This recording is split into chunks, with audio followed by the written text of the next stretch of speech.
رہتی ہے. اللہ کریم ہے, جب کرم والی ذات کو بھیجتا ہے, کرم والی چیز کو بھیجتا ہے, پھر اس کا فیض ختم نہیں کرتا. جب بھی وہ رات کو گھڑیاں آتی ہیں وہی فیض مالک پھر دیتا ہے, اور جس کے نصیب میں اس کے من چمک جاتی ہے. لیلۃ القدر بھی لے کے آتی ہے تو آمنہ کے لال جس گھڑی میں آئے وہ گھڑی بھی لے کے آتی ہے, وہ دن بھی لے کے آتا ہے, وہ رات بھی لے کے آتی ہے. یہ تو قرآن ہے. کیا ایک کے لیے مانو دوسری کے لیے نہ مانو؟ تو پھر صاحب انصاف کہے گا کہ یہ بندہ ٹھیک نہیں ہے, کیونکہ یہ فتنہ باز اور لڑائی کروانے والا ہے. لیلۃ القدر کی فضیلت مانتا ہے ایک مرتبہ, تو ہر رات کو مانتا ہے, جب بھی آ کے مانتا ہے. تو جن کے صدقے لیلۃ القدر بھی دی ہے, اگر وہی قرآن کو قبول نہ کرتے تو کہاں لیلۃ القدر, کہاں یہ برکتیں اسے نصیب ہوتی, کہاں ہمیں نصیب ہوتی.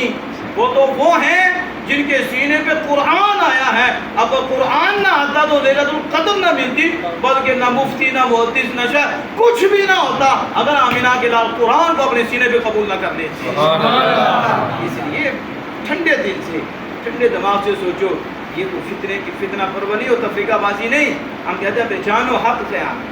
ہمیں آپ کو ایک اور دو باتیں بتا کے بات کو ختم کرتا ہوں. تعظیم کے متعلق میں نے ایک حدیث پاک آپ کو, دو حدیث پاک کا مفہوم سنانا ہے تعظیم کے متعلق.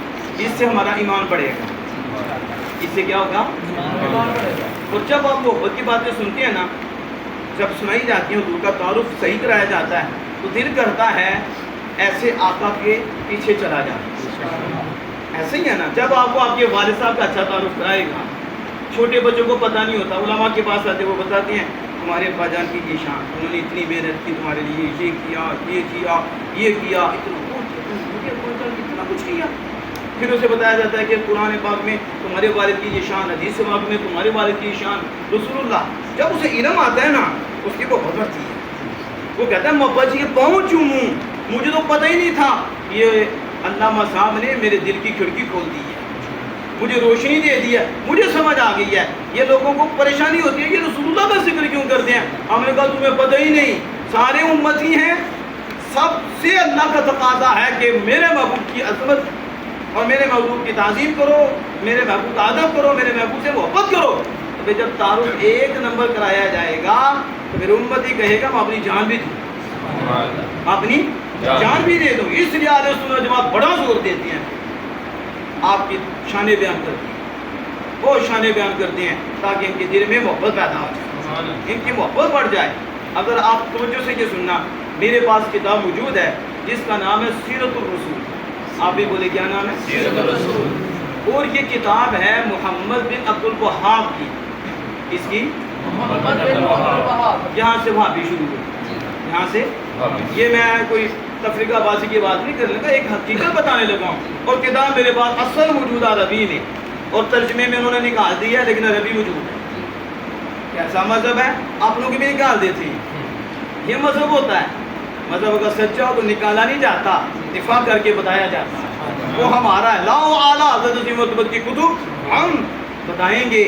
اور نے جو لکھا ہے آمنہ کے لال کی اجازت سے لکھا ہے, وہاں سے آیا ہوا ہی لکھا ہے, ایسا کوئی مسئلہ نہیں ہے.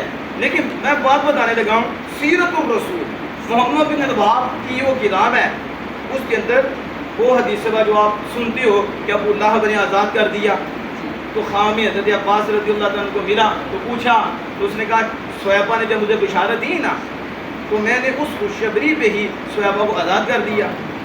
اب جہنم میں ہر سوموار کے دن مجھ سے تخفیف کر دی جاتی ہے. بولے مجھے عذاب میں حالانکہ وہ کافر ہے جس کے بارے میں اللہ نے قرآن بھی نازل فرمایا اور اس کی برائی میں سورۃ اللہب نازل ہوئی. اتنا پکا کافر, اور اسے یہ بھی نہیں پتا تھا یہ اللہ کے نبی ہیں, یہ بھی نہیں پتا تھا, اسے خوشی میں آزاد کر دیا. حضرت عباس رضی اللہ عنہ میں ملا, کہا کل اسنین, کل. آپ جب سنیں گے نا تو آپ کا من اور روشن ہو جائے گا, آپ کی طبیعت اور حشاش بشاش ہو جائے گی کہ دیکھو میں نے جو آگے بات کی, آزاد کس دن کیا اس نے؟ سوموار کے دن. اب سال بعد اسے عذاب میں کمی ملنی چاہیے.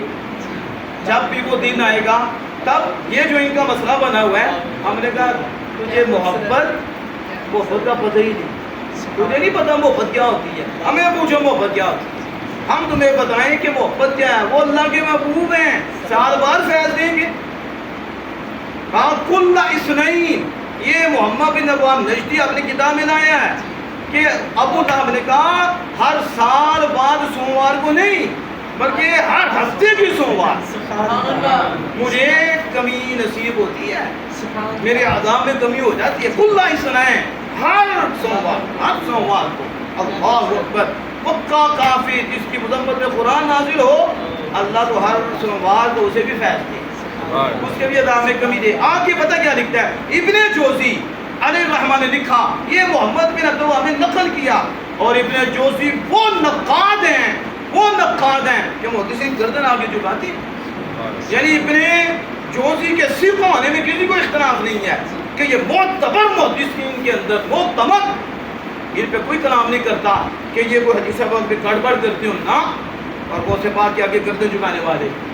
اور شیخ سعدی رحمۃ اللہ کے استاد حضرت عبد الرحمن بن جوزی علیہ رحمۃ الرحمن آپ کا قول نقل کیا.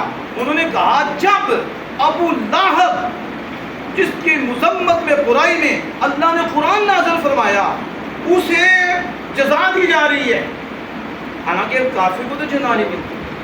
یہاں ایک میں بات کرتا چلوں اور یہ آپ کو قبر تک ٹھنڈک دے.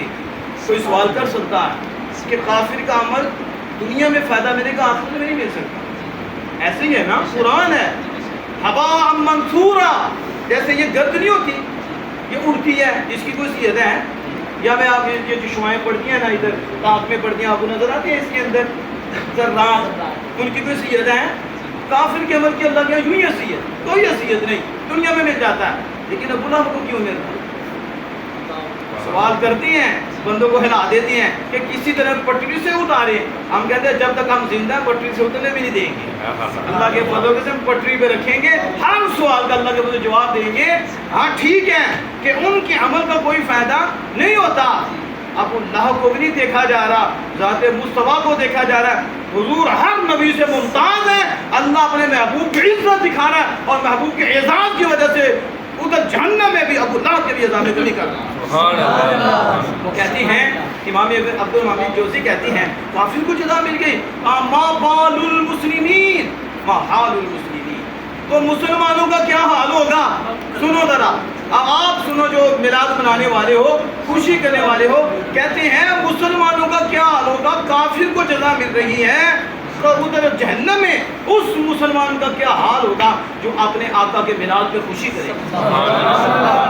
جب رب کافر کے عذاب میں کمی کرے تو کہنے والوں نے کہا اس کا مطلب کر لو امید ہے کہ جب کافر کو جزا مل رہی ہے تو اللہ اسی عمل کی وجہ سے مومن کی بخشش فرما دے گا اگر وہ میلاد منائے. تو جو حدیث بات آخری تھی وہ سماعت فرمائی. یہ حدیث بات امام جلال الدین سیوطی رحمۃ اللہ علیہ خصائص کبریٰ میں لائے ہیں. اس میں اچھا یہ بات سن کے تو کہیں یہ نہیں کہ میں نے تو پہلے بات کر دی کہ یہ میں اس لیے سنا رہا ہوں کہ ہم عمل کی طرف آئیں. محبت بڑھے گی تو بات سمجھتے ہیں کہ یہ ایسی باتیں کر رہے ہیں لوگوں کو جو ہے دین سے دور کرنا. یہ دین سے دور کرنے والی نہیں، یہ تو رب کے قریب کرنے والی ہیں. آج خصائص کبریٰ ہے. کون سی کتاب ہے؟ بولے سارے خصائص کبریٰ. تو خصائص کبریٰ کسے کہتے ہیں؟ جس میں نبی اکرم صلی اللہ علیہ وسلم بڑی بڑیاں خصوصیات بیان کی گئی ہیں. بڑی خصوصیت تو ہیں لیکن یہ وہ خصوصیت ہیں جو بڑیاں ہیں، بڑی بڑی خصوصیات. اس لیے آپ نے نام یہ رکھا الخصائص الکبریٰ. اور اگر آپ کے پاس ٹائم ہو تو آپ اس کا ترجمہ دیجیے، پھر آپ اپنی شان بھی پڑھ لیں. اس امت کی بھی شان بڑھو کتنی ہے. اسی خصائص کبریٰ میں حضور کی خصوصیت لائے. اس کے اندر ایک یہ بھی لائے کیا؟ وہب منبہ. انہوں نے اس کو ذکر کیا ہے کہ آپ نے یہ بارہا سنا بھی ہوگا کہ موسیٰ کلیم اللہ کے زمانے میں آپ کا ایک امتی تھا جس نے کبھی بھی کوئی نیک عمل نہیں کیا تھا. 200 سال کا گناہ گار تھا. کتنے؟ اور وہ امتی کس کا تھا؟ اور کتنے سال؟ 200 سال اس نے گناہ کیا. 200 سال. لکھنے والے امام جلال الدین سیوطی ہیں جنہیں جاگتے ہوئے 72 مرتبہ رسول اللہ صلی اللہ علیہ وسلم کا دیدار ہوا. یہ محدث ہیں امام جلال الدین سیوطی رحمہ اللہ تعالی. تو آپ نے لکھا اس کو تو کہتے ہیں کہ جب وہ فوت ہو گیا تو لوگوں نے اس کو اٹھایا زندگی کے ڈیر پہ پھینک دیا جس کا تو عمل ہی کوئی نہیں اچھا، یہ تو بندہ تھا، نافرمان تھا، پھینک دیا۔ اللہ جل وعلا نے موسیٰ کلیم اللہ کو وحی فرمائی، موسیٰ وہ میرا بندہ ہے، وہ میرا اسے غسل دو، کفن دو، مجھے لانا پڑا۔ ہم مالک، لوگ تو یہ کہہ رہے ہیں، لوگ تو گواہی دے رہی ہیں کہ یہ تو اتنے سال کا گناہ گار ہے، تو وہ بندہ کہہ رہا ہے، وہ کہہ رہا ہے کہ پھر اس کو کفن دفن جنازہ اور موسیٰ کلیم اللہ بھی بنائیں گے۔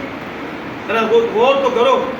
اللہ پاک نے پردہ اٹھایا اور فرمایا موسیٰ بات ٹھیک ہے، جو لوگ کہہ رہے ہیں یہ باقی 200 سال اس نے گناہ کیا ہے، لیکن میرے ہاں اس کا ایک عمل بھی ہے، اس کا 200 سال کا گناہ اور ایک عمل۔ وہ کیا تھا؟ کہا موسیٰ کلیم اللہ جب یہ تورات کھولتا کیا کرتا؟ کلما نشر التوراۃ، وہ تورات جب یہ تورات کو کھولتا تو کرتا کیا؟ میرے محبوب کا نام آتا۔ ذرا توجہ سے سننا، میرے محبوب کا نام آتا تو یہ کیا کرتا؟ آنکھیں بچھا دیتا۔ کیا کرتا؟ یہ تو چنڈیا دے مسئلہ ہے، چنڈوں کے مسئلے ہیں، وہاں وہ کیا کرتا؟ چومتا اور آنکھوں سے لگا لیتا۔ اور اس نے میرے محبوب کے نام کا ادب کیا ہے، چوما بھی ہے، آنکھوں سے لگایا بھی ہے۔ ہم نے اسی عمل کی وجہ سے اس کے 200 سال کے گناہگار ہم نے معاف کر دیا، ہم نے بخش دیا ہے، انہیں ادب کیا ہے۔ کیا کیا ہے؟ 200 سال کا عمل ہو، ادب کوئی نہ کوئی حیثیت نہیں ہے، ایک عمل ہو، دل میں عظمت مصطفیٰ کا نور ہو، لاکھوں سے بھاری ہے۔ کس سے بھاری ہے؟ لاکھوں سے بھاری۔ اب دیکھو ایک طرف عمل کوئی نہیں سالے، لیکن کیا ہے؟ تورات میں رسول اللہ کا نام آتا ہے تو وہ چومتا ہے، آنکھوں سے لگاتا ہے۔ ایمان سے بتانا، جو موسیٰ کلیم اللہ کا 200 سال کا گناہگار اگر آنکھوں پہ نام مصطفیٰ لگائے، تعظیماً ادباً چومے، رب اس پہ کرم فرمائے، تو جو آمینہ کے لال کا غلام ہو کے نام مصطفیٰ کو چومے، ادب و احترام کرے، بتاؤ رب کتنا کرم فرمائے گا، کتنا فضل فرمائے گا۔ یہاں تک نہیں، اللہ پاک موسیٰ ہم نے تو اس کا 70 حوروں سے نکاح بھی کر دیا۔ کیا کیا؟ 70 حوروں سے نکاح کر، ابھی تو دفن نہیں ہوا، موسیٰ پوچھ رہی ہو ہمیں اس کی ادا اتنی پسند آئی ہے، بخشش تو بخشش ہے، ہم نے قبر میں جانے سے پہلے 70 حوروں سے اس کا نکاح بھی کر دیا۔ کیوں؟ اس لیے میرے محبوب کی تعظیم، میرے محبوب کا ادب کیا ہے۔ تو بس یہ جنڈیاں، یہ جنڈے، یہ آپ کے پروگرام، یہ سارے جو بھی باہر سے آئے گا نا، مجھے پوچھو، وہ کہے گا یہ کسی کا ادب ہے، کیسے بیٹھے ہیں، کس انداز سے بیٹھے ہیں، نہ ادھر دیکھ رہے ہیں نہ ادھر دیکھ رہے ہیں، یہ کہاں گم ہے؟ ان کی کیفیت، ان کی حالت بتاتی ہے یہ کسی کے آگے جھکے ہوئے۔ یہ جھکنا 2 منٹ بھی ہو، 1 منٹ بھی ہو، آنکھ بند ہونے کی دیر ہے، آپ کو پتہ چل جائے گا اس جھکنے کے اللہ کے یہاں ویلیو کتنی تھی، اس جھکنے کے اللہ کے یہاں قدر کتنی تھی۔ ہم نے پڑھا 1 منٹ بھی بندہ ذکر کر لینا اور یہاں جھک کے کر لینا، ہزاروں نفل پڑھ لے، لاکھوں کروڑوں پڑھ لے، لیکن یہ جھکاؤ نہ ہو، وہ ظاہر رہ جاتا ہے۔ اس کا یہ ایک لمحہ ادب سے جو عمل ہوتا ہے اس طرف اتنا دیتا ہے جو ہم نے پڑھا ہے، اس کی حد ہی کوئی اس کی۔ تو بس میں اسی شعر پہ اپنی بات کو ختم کرتا ہوں۔ بڑے خوبصورت انداز میں امام اہل سنت اشاہ احمد رضا فاضل دہلوی علیہ رحمۃ الرحمٰن نے یہ فرمایا، دشمن احمد پہ شدت کیجیے، ملحدوں سے کیا مربت کیجیے، ذکر چھیڑیے ان کا ہر بات میں، ذکر چھیڑیے ان کا ہر بات میں، چھیڑنا شیطان کی عادت کیجیے۔ تو میں کسی کو کچھ کہنے کی ضرورت نہیں، جہاں بیٹھو اپنے آقا کا ذکر شروع کرو، شیطان تڑپ جائے گا، کیونکہ شیطان کو برداشت ہی نہیں ذکر مصطفیٰ، اس لیے تمہیں کسی کو کہنے کی کوئی ضرورت نہیں، بس جہاں بیٹھو مصطفیٰ جان رحمت اللہ کو سلام، حضور کی اداؤں کا ذکر شروع کر دو، رب کی رحمتیں برسنی شروع ہو جائیں گی۔ تو ذکر چھیڑیے ان کا ہر بات میں، چھیڑنا شیطان کی عادت کیجیے، شرک ٹھہرے جس میں تعظیم حبیب، ادب مصطفیٰ، شرک ٹہرے جس میں تعظیم حبیب، اس برے مذہب پہ لعنت کیجیے، اس برے مذہب پہ۔ آخر میں اعلیٰ حضرت نے یہ کمال کر کا، جان و دل ہوش و خرد سب تو مدینے پہنچے، یہ ہے ادب۔ جان و دل ہوش و خرد، یہ جان، یہ دل، یہ عقل کہاں ہے؟ کہاں؟ مدینے۔ جان و دل ہوش و خرد سب تو مدینے پہنچے، اور تم نہیں چلتے رضا، سارا تو سامان گیا۔ اللہ جل وعلا سے دعا ہے اپنے محبوب کریم صلی اللہ علیہ وسلم کے صدقہ سے ہماری حاضری کو جو اس میں کمی بدائی رہی قبول فرماتے ہوئے اپنی بارگاہ میں شکر قبول عطا فرمائے اپنی اور اپنے محبوب کریم صلی اللہ علیہ وسلم کی کامل محبت ضرور ہم سب کو نصیب فرمائے الحمد للہ